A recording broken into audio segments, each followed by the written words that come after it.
Hello,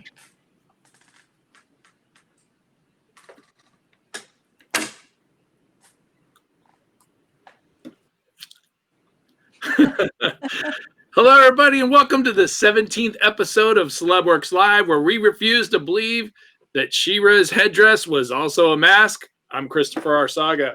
I'm Nery Lemus. Thanks for joining us. Before we bring on our special guest, we want to remind you that if you have any general questions for our special guest or for us, please post them on the official stream, and we'll answer them if we can. She never does interviews, so I'm excited to bring on this voiceover legend and CelebWorx client to the program. Melendy Britt is an actress whose career has covered the gamut of acting, from her beginning in theater, then to television, film, and voiceover. Early on, she was dubbed the girl with the velvet voice. She appeared in films such as the iconic Hal Ashby film Being There, and television, appearing and guest starring in over 40 shows such as Cheers, Taxi, and Gilmore Girls, while doing voiceover and on-camera commercials for clients and products such as L'Oreal, NBC, ABC, CBS, and ultimately doing what she found to be truly rewarding aside from raising her family, animation. Anyone who was growing up in the 80s will remember her for many cartoon series such as The New Adventures of Batman, playing both Batgirl, Barbara Gordon, and Catwoman, with character roles in Transformers and many other animation series. But it was the most important female animation series of her voiceover career, She-Ra, Princess of Power, in which she was the voice of She-Ra, that remains in the hearts of generations. Her portrayal of She-Ra is the She-Ra that everyone knows and loves as the iconic and classic She-Ra. She also voiced many other beloved characters in the show, including Katra, Castaspella, Mermista, and Adora. She continues to do voiceovers for commercials and video games such as Fallout 4 and Dishonored 2, and loves meeting the fans of the characters she's played. She's a big supporter of our company, and I love her dearly. Please welcome the illuminous Melendy Britt to the program. Yay, Melendy! Hi, big hugs to you. Oh both. my God, we miss you, Melendy. I miss you guys too. How have And you? just hold on, just for the record, Nery isn't the only one that loves you dearly. I love you too. How have you been? How have you been? How are you handling the quarantine?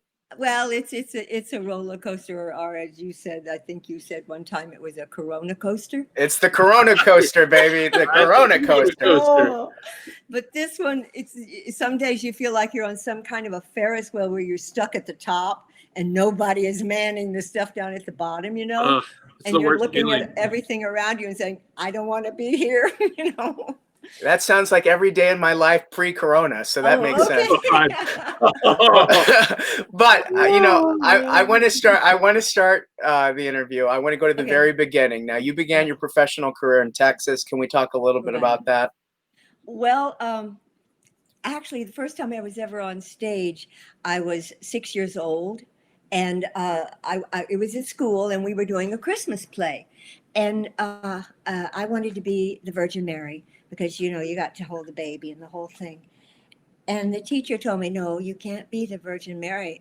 Aww. And I looked at her like, why? And she said, oh, you're going to be the first angel because you have the loudest voice. So I went, okay. And I remember my wings were like from here all the way down to the floor, and they were so heavy. But I remember even then, people could hear me. And I thought that was very, very good, because that's the story. I was telling the story. Yeah. And then after that, I did a play when I was 12. Then I got a television show, a live television show called Looney Auction.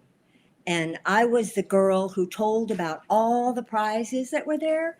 And what happened was, back in the days of dinosaurs, when milk used to come in bottles, and they had bottle caps on top. Right. And they were called loony bucks. So the kids would save up all these loony bucks and come to the place, and you could dip your hands in and get money out of this fake tree.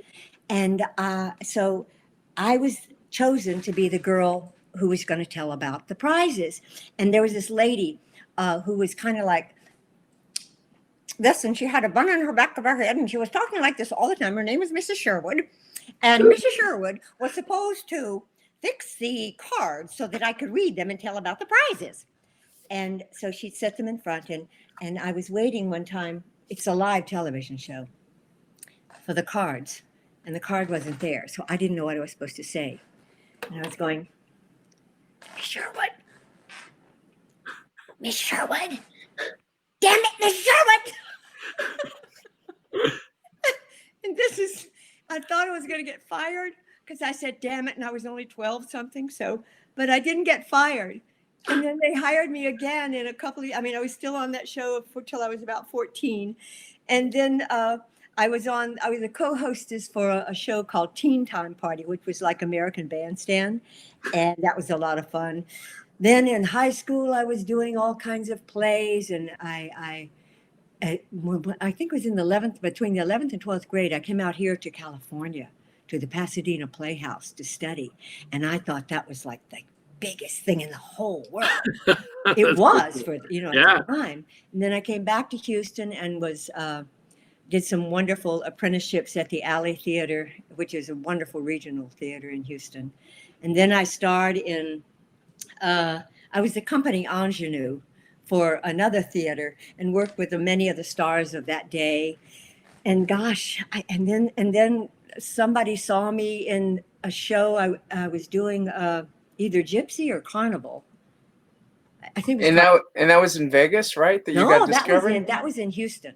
Oh, okay. Yeah, but then this guy from Dallas who had a musical review, kind of like Laugh-In, he saw me in one of those, either Gypsy or Carnival, and said, would you like to go to Vegas? And I went, well, why not? Of course. And so I was their singer in the show in Vegas, and we worked in Vegas. Then we went to the Hollywood Palace here and back to Vegas, and then I didn't know you ever sang. Oh, yeah. Oh my God. I did. A whole different life. We're going to be singing show tunes after the show's done. No. This changes a lot now. Because I can't get Nery to stop singing whenever we're. But then I out in Vegas, I also got married. And so then I also got pregnant. So we moved to San Francisco. And while I was there, my husband, who was also a singer, his group broke up.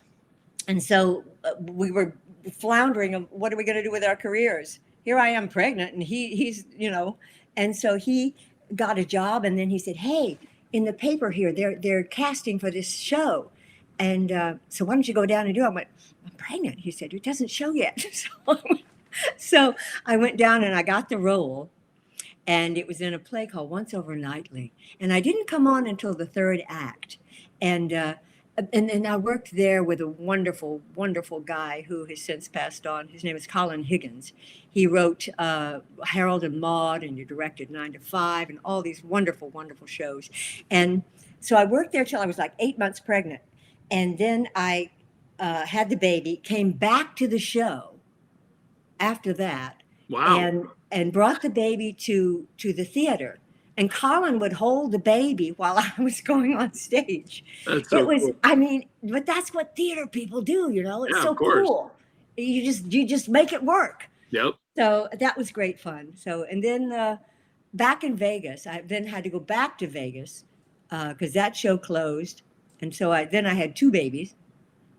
And he was working in the lounge there singing, because he was a singer. And I was back in the other show, and this agent from L.A., wonderful, wonderful man named Hal Gefsky, he came to the show apparently because Ray Stark told him to come see me. All those guys would come to see the shows, basically back then talent scouting. Right. And he said, I'd like to be your agent. I'd like to represent you, but you better come now because you're getting too old. I was like 24. So I said, old age of 24. I know. I've been told that when I was 30, I was too old, and yet I'm still working. It's crazy. But so we moved because we had nothing to lose, and then I did a film here. The first film I ever did was a film called The Lawyer. And it was by this really cool director, Sidney Furie, who was being, touted at the time, but it didn't come out for a year and a half.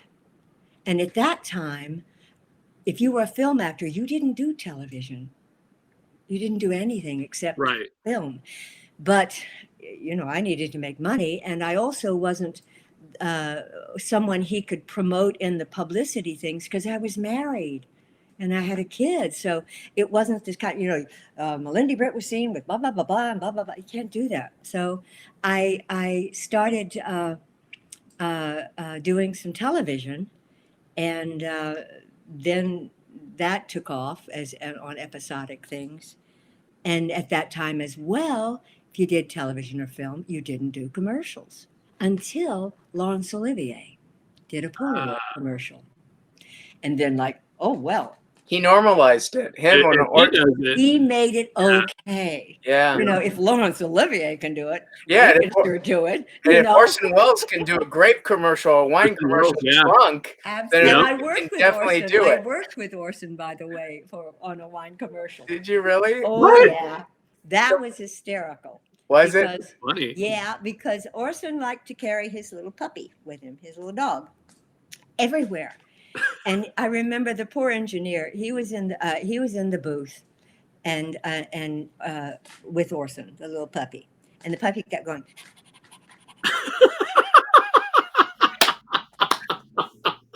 Probably made that engineer. It gave him the biggest nightmare of his life. The engineer said, "Mr. Wells, I think we need to take the dog." No, we're not taking the dog out. He doesn't make noise. Oh my God. Okay. So yeah, what do you say after that? You don't. And I remember looking at the engineer's face going, he didn't know what to do. Poor guy.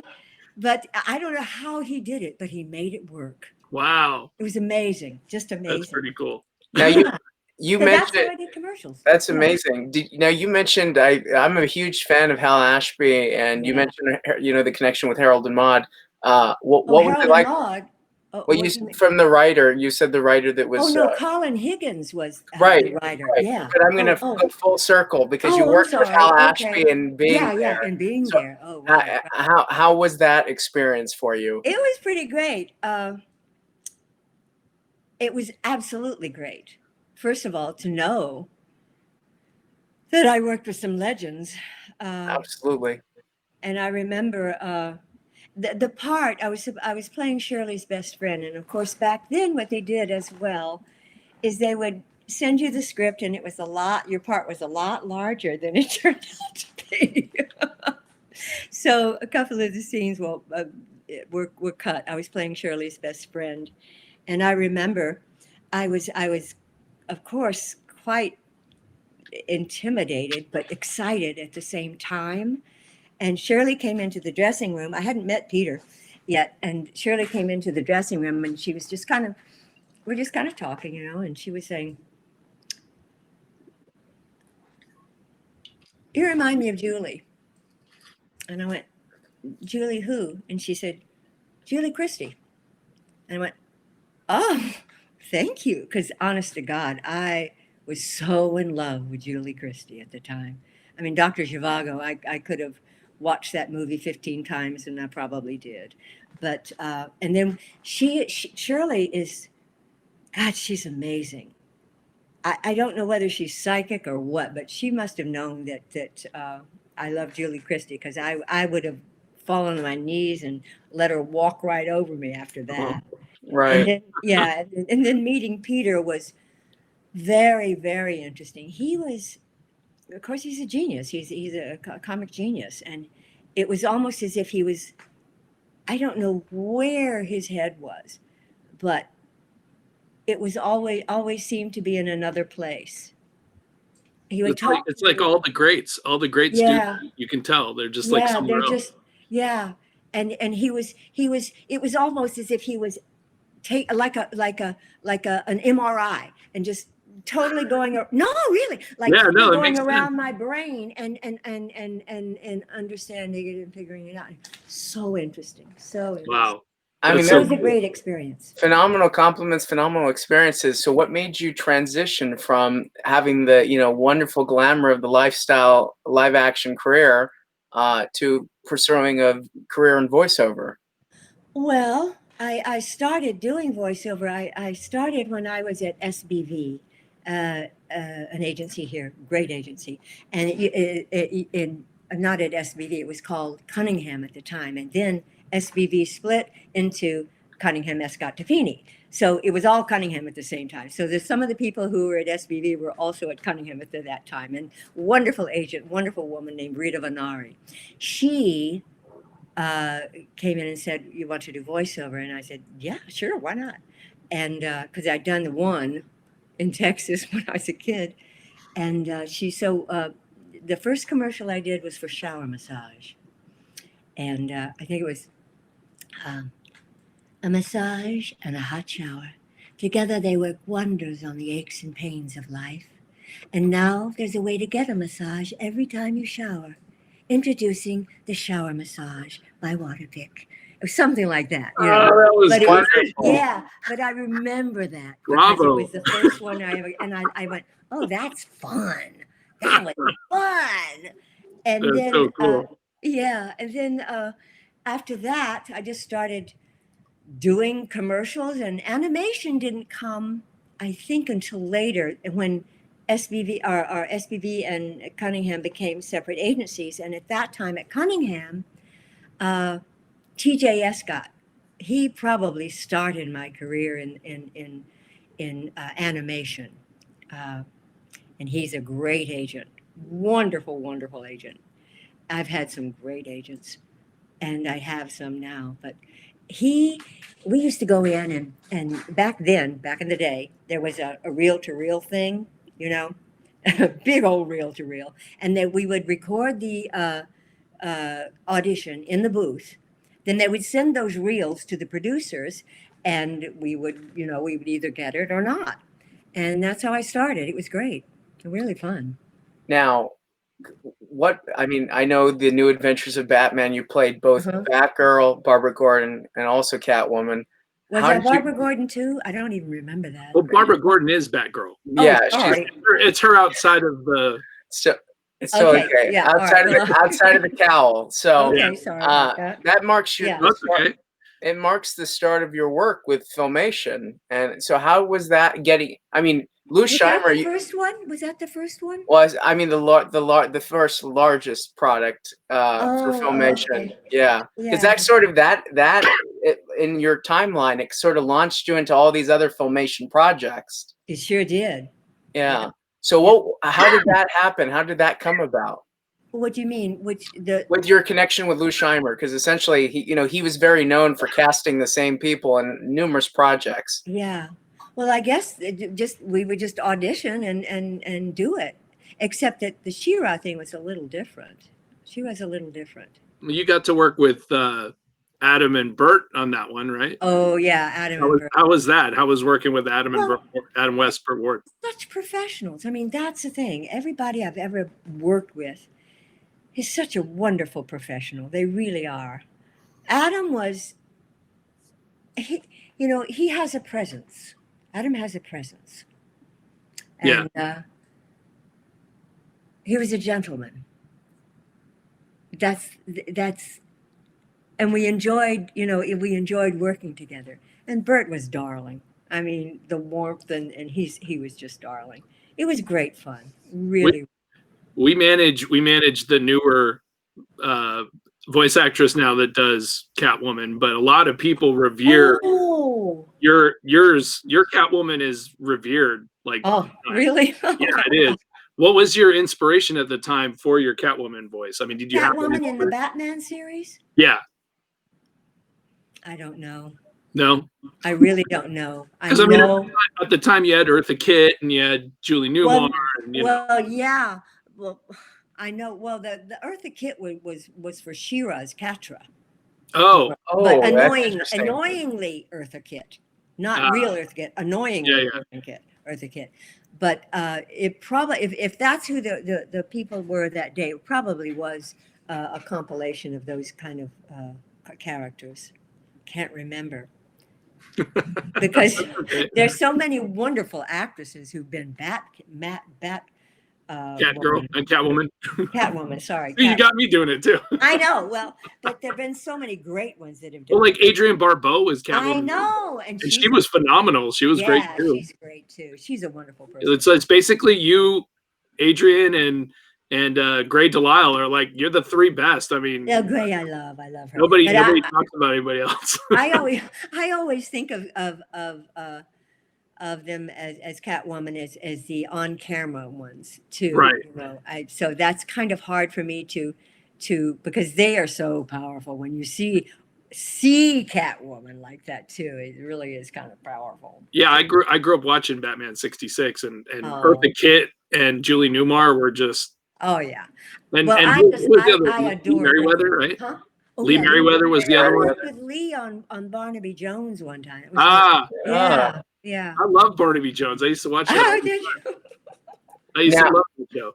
Yeah. Now we're going to move on to the next Filmation series. You were Princess Aura in Flash Gordon. Now, Flash Gordon was iconic franchise. What was it like to be cast in something so large and something so prevalent? I loved it because I grew up with, I think I saw about Flash Gordon cartoons, and I thought it was really cool. You know, the Ming the Merciless and the whole thing. And then, but I loved superheroes anyway. I just always have, except that I didn't, I never identified with them. The only two when I was a kid that I identified with was Dudley Do-Right. Dudley Do-Right. Yes. That's and awesome. I love Dudley Do-Right and Mighty Mouse. I love that picture of Mighty Mouse. Well, you also got to begin working with someone in that show that you got to work with going forward, which was Oppie. Yes. Yeah. There's no one better. So working on Flash Gordon, did that give you a leg up for getting the role of She-Ra, or did they just come to? Did you have to? I don't think so, and No? I'll tell you why. Can I let the cat in? Sure. Yeah, Mowgli. Yeah, let Mowgli in. Hold on, sorry. He's got to make a cameo, though. He needs to make an appearance. Don't get crazy if I do the She-Ra thing, okay? All right, he's back. Now he's in. He left because I was practicing. But anyway, I'm sorry. Tell me, ask the question again. So I was asking, basically, how did you get the role of She-Ra? Well, okay, it was similar to any other role that I'd ever auditioned for. TJ called me into the booth and he said, they got a new project and at Filmation and like you to audition for it. And I said, okay. So I auditioned for it. And then, wait, are you talking about Aura or? No, She-Ra. She-Ra. Yeah. So I auditioned for it. And then it was interesting because I was asked to go meet with Lou. And I thought, well, Lou knows me. So I went over to Filmation and we sat down with Arthur and Lou. I believe Arthur was there, yeah. And he started telling me with the utmost feeling about this character. And I felt the importance of it. And I wasn't necessarily intimidated. I was just felt a lot of respect. Because Lou himself is probably one of the greatest guys I've ever met. First of all, he loves actors. Yeah. Not just individual people as actors. He loves actors. And he is kind. He was kind of like I could put him all into a father, friend, just great, all around great guy and a creative. So I listened to it and he told me all about her and he said, you think you can feel up to doing that? I said, I hope I can. Yes, I'd like to. But later on, I found out that I owe, in part, this role, the role that I got as She-Ra, to Erica. Really? Erica said, Really? Dad, she's the only one who can play this. Erica Scheimer is the one. Absolutely. Wow, that's incredible. And I didn't find out about that till a couple of years ago. That's I was going to say, amazing. I don't think Nery and I have ever heard that. No, I've never heard that. No, that's incredible. He Now, said, Dad, she's the only one. oh my God, that's amazing. I'm glad he listened, because you are sort of the trailblazer for the feminist female empowerment movement. I mean, I'm that's so grateful. I feel just absolutely blessed to have been chosen. I mean, what it's meant to my life has been tremendous as well. Wow. When you first got the role, Mm-hmm.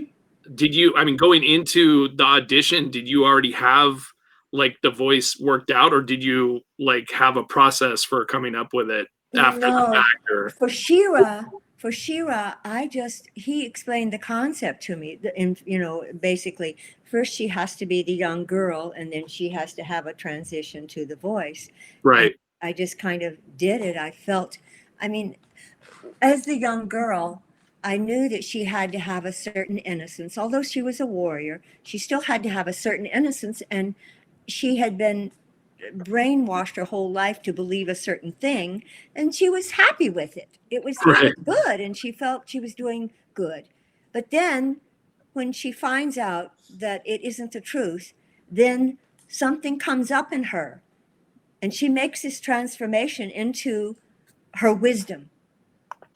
And I knew the voice had to change then. Fortunately, I had an octave of voices that I could do that way. Right. And, so that's how she came about that way. Wow. So, I mean, you got to work with Lou on multiple things, and you said that he was a great guy. I mean, how was he like in the studio and stuff? I mean, do you have any Lou stories that you can tell us? Well, as I said, Lou was, he was a part of the group, because he was just one of us. Yeah, because he did the voices too. So yeah, he did. Yeah. But we would come in every day.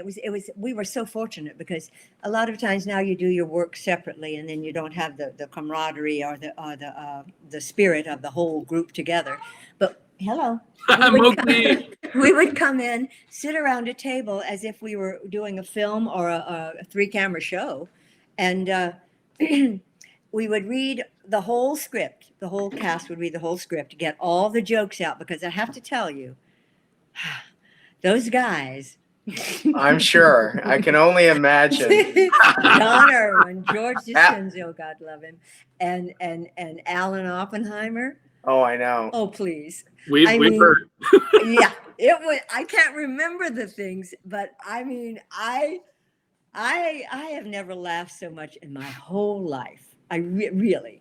And of course, Alan is great at improv. He would make up half the script. We can't use it, but Right, exactly. But I was basically the fall guy for these incredible. I felt like I was Mitzi Gaynor, and I had my guys around me. It was so funny. But that's what we'd come in and read the script, and then we'd go in and we'd get serious. And Lou would be the director. We knew exactly what we were going to do, because when Lou cast, he cast the person he knew could do the job. That's why he was a great producer. He didn't have to do much after that, because he cast the right person.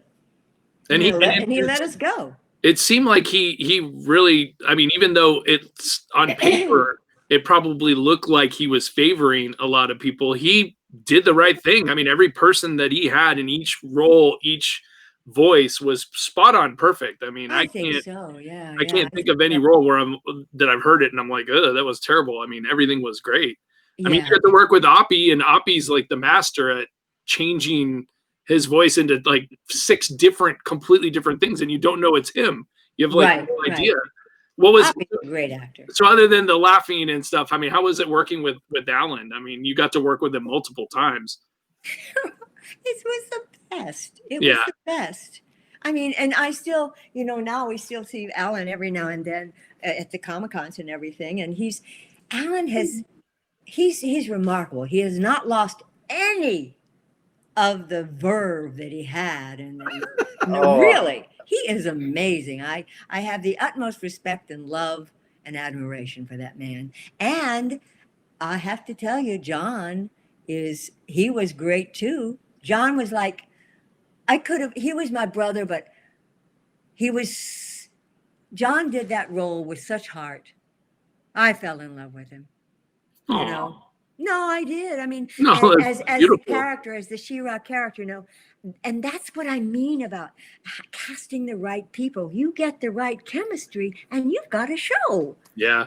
You know, the camaraderie of the group of you guys. I mean, it shines off screen. So I mean, you could tell the product. I mean, is transcendent. So I just talked with John yesterday. He's doing well, by the way. Oh, good. Yeah, he's doing. That's great. Yeah, and he sounds the same.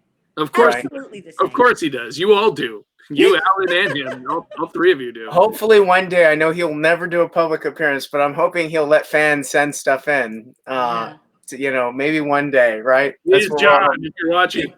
Well, actually, I've heard from Oppies that he sometimes watches the things that you guys do. So he does, little sneaker. He does. He's sneaky.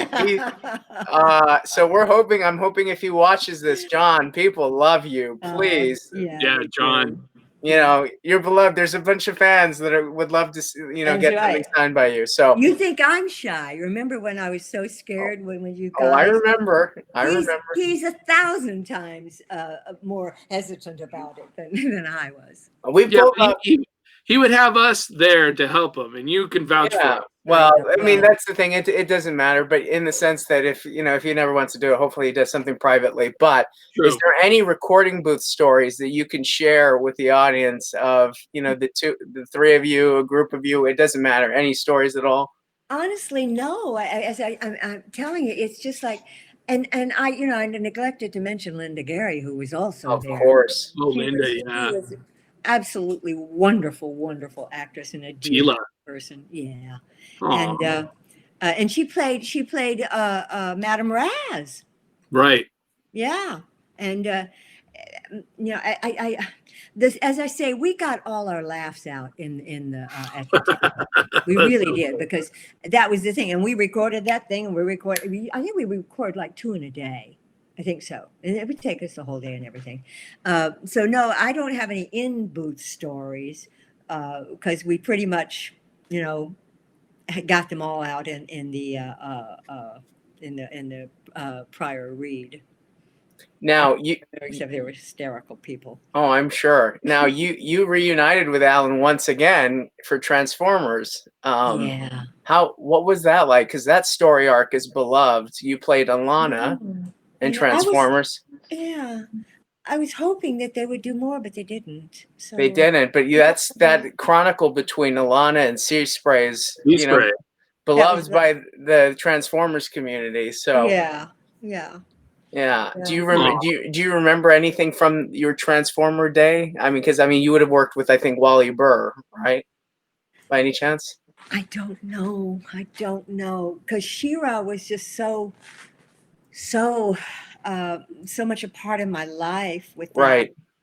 And a lot of these one-day jobs, I would just go in, and I was working a lot then. Right. A lot. So I'm sure I'm sure there are some things that I just can't remember. Guys, how long ago was it? Oh, of course I know. I was still playing with my toys back then. Oh. So I'm a huge Cheers fan. Yeah. I don't know if you know that, but it freaked me out like just recently when I started watching the series again, and I was like, that's Melendy. I'm like, oh my God, that's Melendy. And you're in my favorite episode too. Oh, really? I love the relationship between Woody and Kelly. Yeah. And then you come in as Mrs. Gaines and you totally throw this monkey wrench in the gears.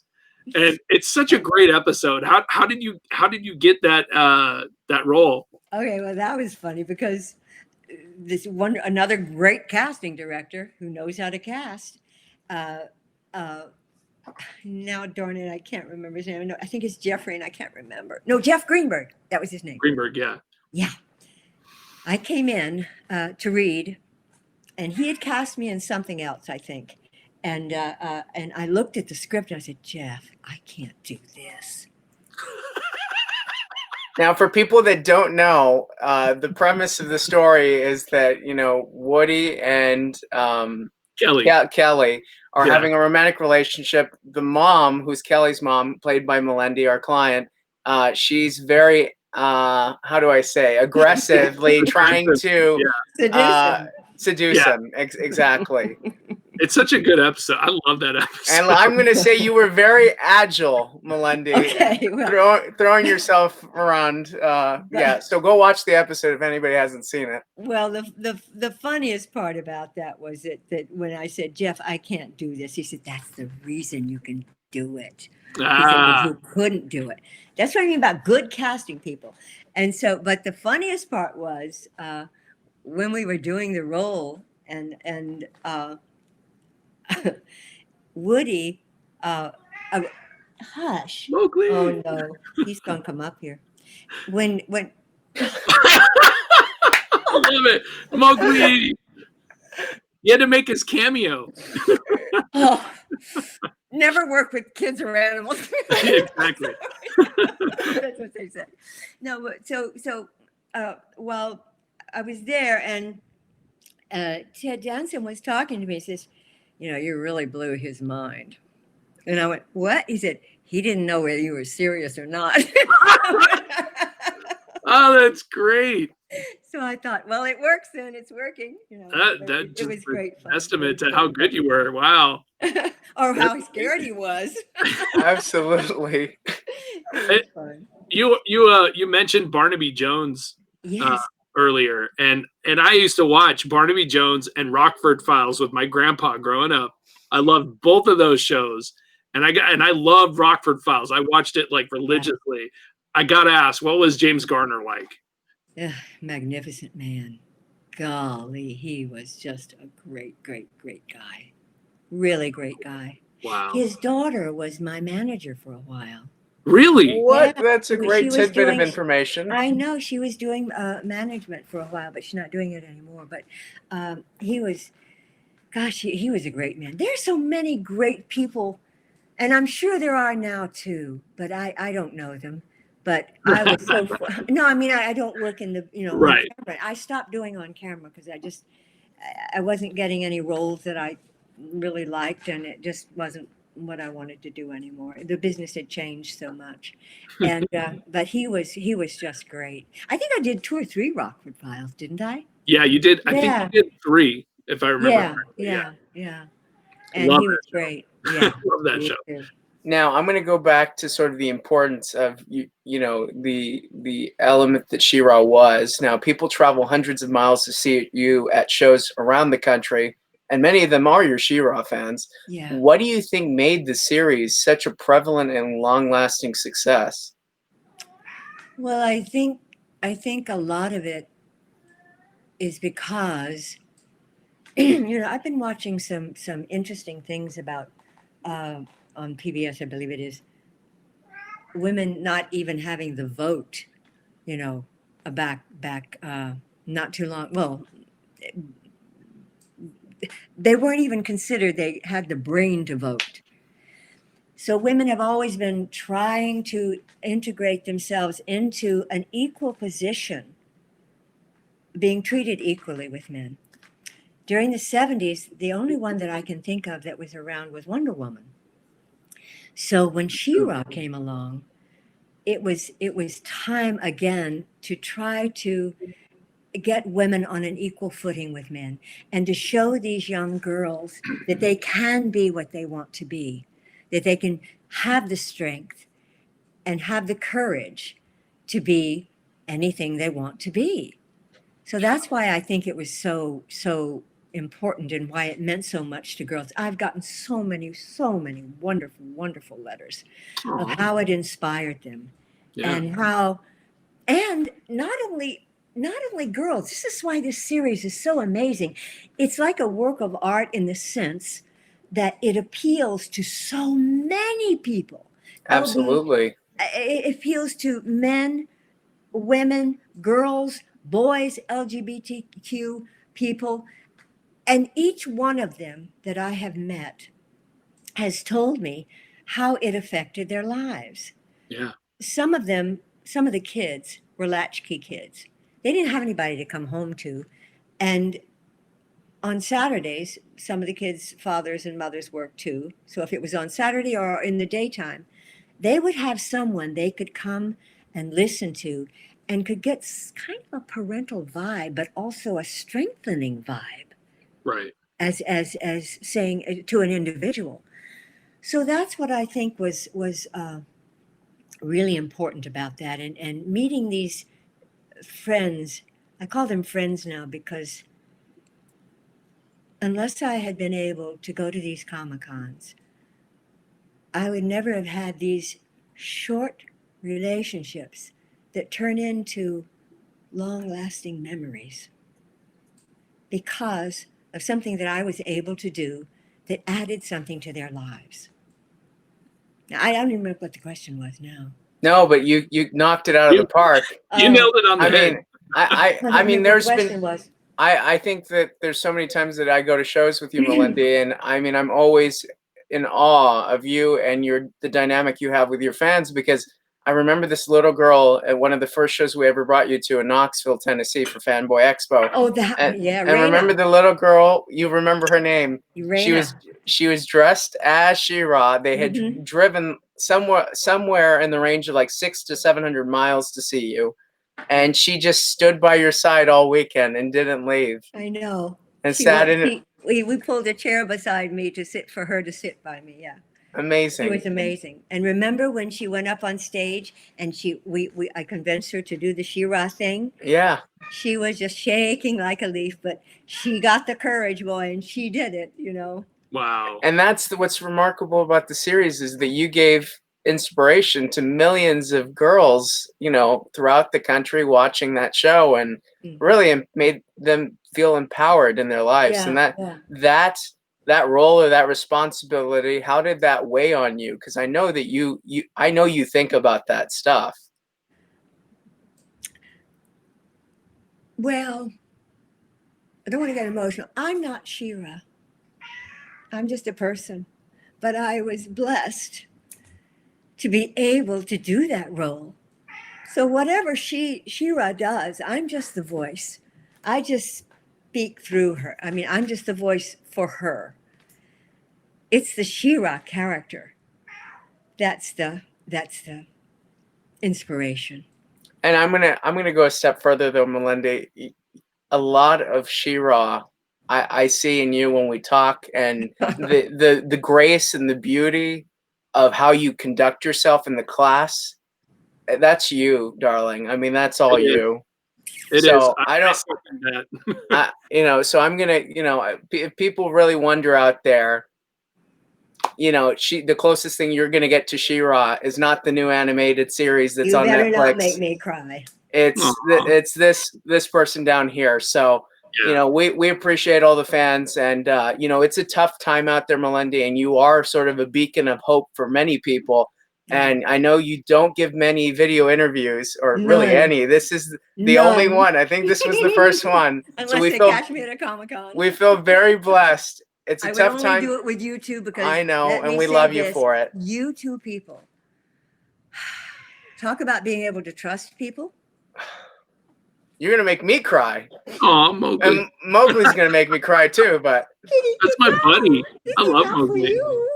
I know, but you two people are just the best.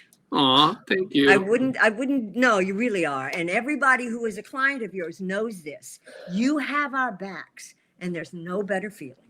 Oh, I love you, and that's the thing. We are not, of course we're your client. You're our client, but we do love you. You're like our family. So yeah, that's what I mean. It's like family, right. like working with Lou and everybody. It's family. Absolutely, absolutely. And once again, I'm going to go back to you being the beacon of hope, because now I'm going to turn it back on you. It's a tough time out there for many people, and once again, you are a guiding light for many of your fans.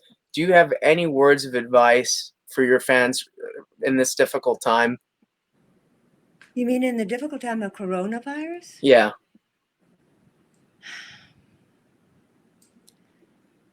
This is an alternate universe we're living in. It's it's not what we call normal. But we don't want to go back to just being normal. Because anytime you go through a transformation, that's the key.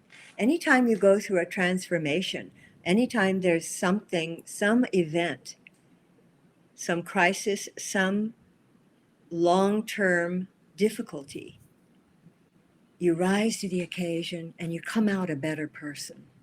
Yep, that's true. So whatever has happened during this time, I know it's been challenging for so many people. Find the courage within yourselves. Find the heart. Find your strength. And be the person you really want to be. Let this time be a time of reflection for you.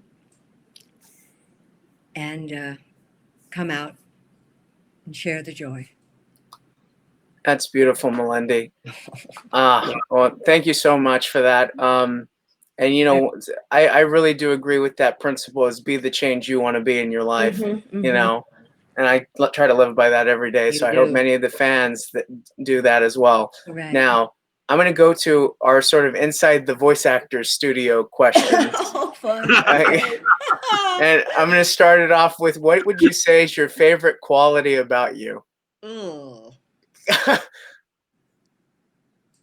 Oh, heavens. I don't Okay, know. we'll skip that one for right now. What's your favorite swear word? You like Shiro to say a word like that? It can be, you normalize everything anyway. Shit. What's your favorite?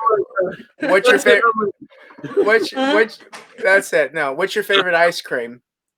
Ooh. Oh my gosh. Haven't had any in so long. Hey, that's a good one. I used to. Oh, Rosewater. Yeah. Rosewater. Yeah. Yeah. I've never had Rosewater ice cream. Well, I have a friend who actually eats rose petals. But my kids say it tastes like soap, so whatever. It sounds like soap. I think I share the sentiment of your children. Yeah, so. probably so. What would you say if? What would be the first thing of advice that you would give someone if you had the chance? And it could be anything and anyone. The first piece of advice you would give someone, anyone, and anything.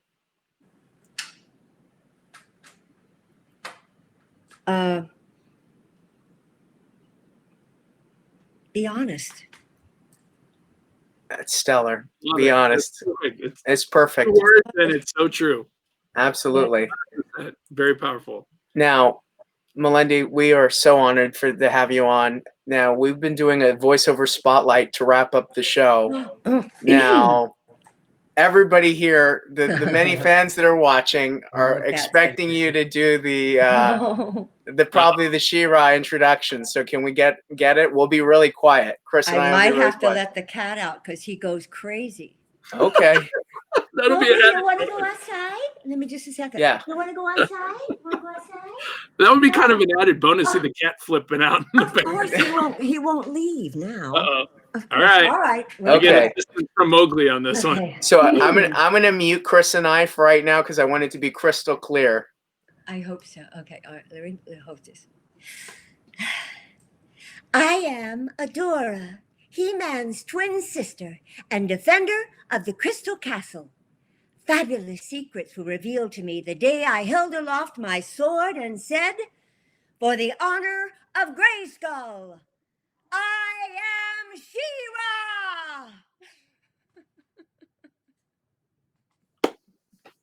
She-Ra." Amazing. Wow. Amazing. Wow, that is so cool. Melendy, thank you so much for joining us. Can we tell people where they can find you on social media, things to plug? Yeah, on Facebook, it's kind of hard to find. It's Melendy Britt, voice of She-Ra, Princess of Power.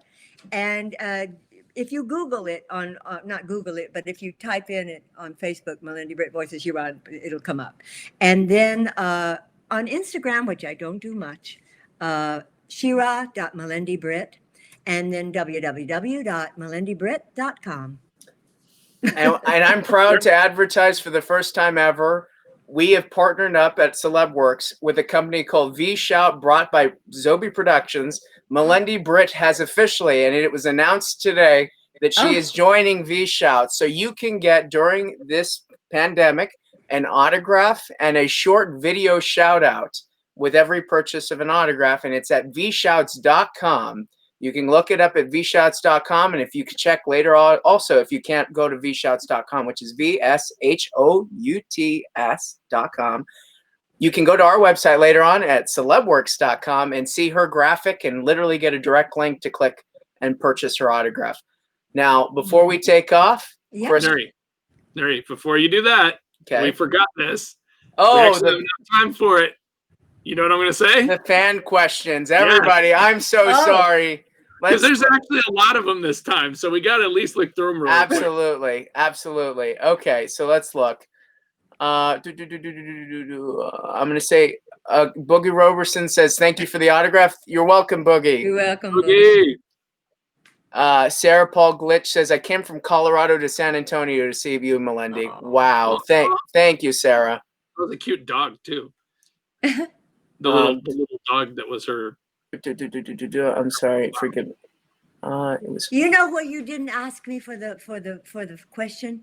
What do you think God would say to you? Oh, I tried to leave the religion thing out, but what was the first thing that God would say to you? I remembered because when that show was on, I had this discussion with my daughters, and I have two, because I thought it was going to be, what do you think God would say to you? Not what you'd like him to say. But I think what he'd say to me is, next time you won't be in such a hurry to get there, will you, Missy? Aww. And then what I'd like him to say to me is, you done good, kid. That's what I'd like him to say. I love that. Yeah. Okay. So going back to, so your spirit always comes through, and that's Kevin Ray. Oh, Kevin. Okay. Thank you. Everybody's asking questions, so it keeps getting bumped. So forgive me, guys. Michael Gray, you're 100% correct about Lou. This is Michael Gray from Shazam, everybody. Right. He was probably the best producer I've ever worked with. He did a great job with Shazam, and we love Michael. Yeah. And if you guys haven't checked out his CelebWorx Live episode, it is up on YouTube, Spotify, iTunes, and Facebook. Yeah. Yep. All of those. All of those. All of those. You have many to choose from. Scott McGarvey says, do you know any upcoming appearances at Comic-Cons, or is this still up in the air with the coronavirus? Let's just say, Scott, that you probably have a better idea than I do right now. So, I mean, unfortunately, we don't have anything on the books, and anything that is going to be taking place will not be happening this year for us, at least for our company. So I'm looking. Chris, can you find any others that I cannot find? Katie says, you are a true inspiration, Melendy. Thank you for inspiring so many young people as She-Ra and Adora. Thank you. Don says, Melendy's one of the nicest people in the business. Oh, thank you, Don. I'm looking. Forgive me. I know people were asking questions, so I've got to find them. I think that's it. I think that I covered everybody that I could. Okay, so before we take off, Chris wants to tell you guys a few things. So Chris, take it away. You're like totally dumping this on me. I have literally nothing to say for this one. So normally this is the point in the show where I get to announce what we're going to be doing this upcoming week. Normally, see, Nery's laughing because he knows he laid me on this one. So normally we have our show on Thursdays. It's called Yojo Raps. It's about G.I. Joe, specifically fandom. And we have no guest. We're not going to be doing Yojo Raps this Thursday. We're actually taking a break off. And since we decided that we were going to take a break from Yojo Raps, next Sunday we're going to be taking a break from CelebWorx Live as well. Blame me, everyone. Blame me. Yeah, we're taking our vacation this week from sitting at home and doing podcasts. I don't know. No, so I'm exhausted. You know, Chris is joking about it, but we've been doing this now for 16 weeks straight. Yeah. This is the 17th episode. So I think we deserve a break, and I'm tired of messing up scripts because I've literally thrown grammar out the window. So nobody knows that, though. Nobody knows. You just outed yourself. I don't care. I'm letting them know. A little inside scoop. People know, and I'm going to give Nery a lot of credit. He does write the scripts for us whenever we have scripts because he's the professional. He knows how to do that. That But and my wording, for some reason, always gets messed up. So if you ever catch me falling over my words, it's not my fault. It's my fault. Absolutely. I'll take credit for it. So, Chris, close this out. Totally messing around. He does a good job, and I'm just messing around. It's okay. So anyway, that we're taking the week off. And we will be back the following week. We're setting up some great guests. We'll be talking to people this week. We'll have a couple of really good guests. We will announce them on Facebook and on Instagram who our guests will be. And maybe we'll give you a little teaser. Maybe we'll throw a little commercial in there. Never know. So anyways, once again, thank you for joining us today. My name is Christopher Arsaga, and you can follow me at The Real Arsaga on Instagram. And in the words of Russell Crowe in The Gladiator, what we do in life echoes in eternity.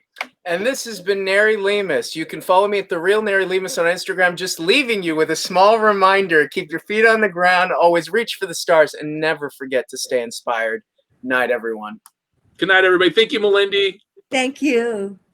Big hug.